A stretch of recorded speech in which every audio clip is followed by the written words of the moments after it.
It's question and answer time, and this week we are answering the question, is the material and information delivered at the same age for children with special educational needs, i.e. 5 years old? Yes, it is.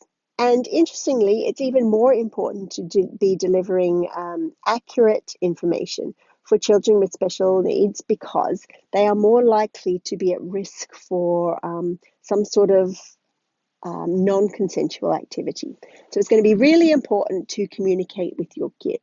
Now, I'm going to talk to 5 points today. And just before I do that, I want to call just something to your attention first of all. So children with special needs can often be sort of treated in a far more protective manner than children that don't have those particular needs. So just be aware that oftentimes there's a tendency for parents and other adults in a child's life to maybe infantilize them more than we would if they were neurotypical, for example, or did not have particular learning needs. So just be aware of that, because when we're talking about children with special needs, oftentimes this very strong protective attitude arises in adults. So the first thing that's going to be really important, first topic to deal with, is hygiene and body changes. And you are going to need to be very clear and sort of prepare your child for the changes to do with puberty. And you need to do that ahead of time, which is in keeping, I mean, everyone should be doing with this with their kids, talking about puberty before puberty starts, so that our children and our young people are not sort of shocked or horrified by what's going on. There are some good books that deals with this, and for children with for special needs, the communication is going to need to be very clear and unambiguous.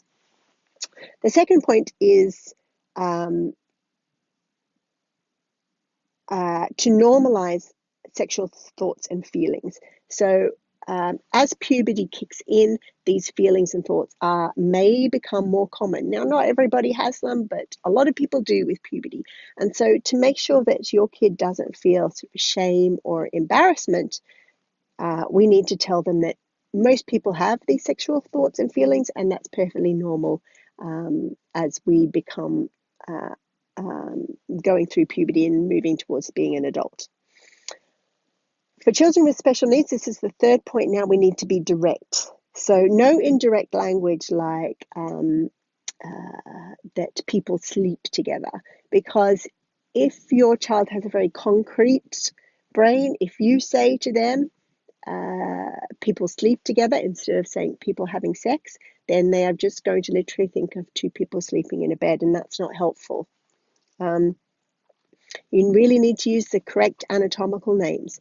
There is nothing wrong with using the correct anatomical names. You may have not had them used with you when you were a kid, and that's understandable because our parents were battling sort of shame and social expectations that sex would be talked about in a euphemistic way.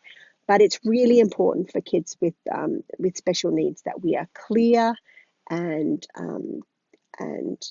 giving them the right language tools to be able to talk about their own body properly.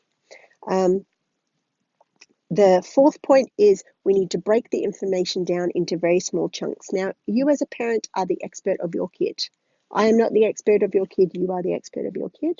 What I do know about is information about sexuality. So you need to break it down into small chunks that you think your kid can understand. So you might start off with describing what a testicle is, for example. But a testicle is the place where little cells are made called sperm. And that's it. That's maybe all you have to say for that first point.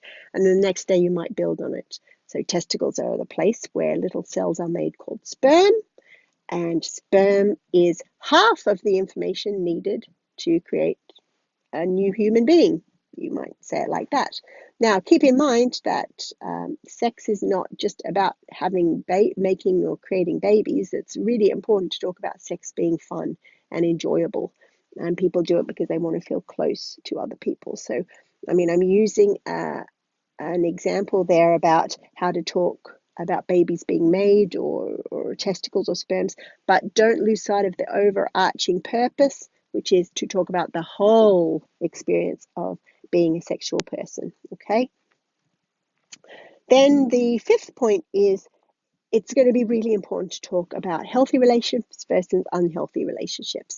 And why that's important is generally children that have special needs or are neuroatypical or have some other characteristic that sets them apart from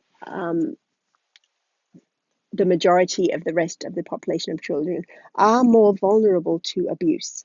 So an understanding of healthy relationships versus unhealthy relationships is going to be really important. And this is something that can be coming into your conversations day in, day out. It's not necessarily about sexuality, is it? It's just about being human in the world and how we like to be treated and how others like to be treated.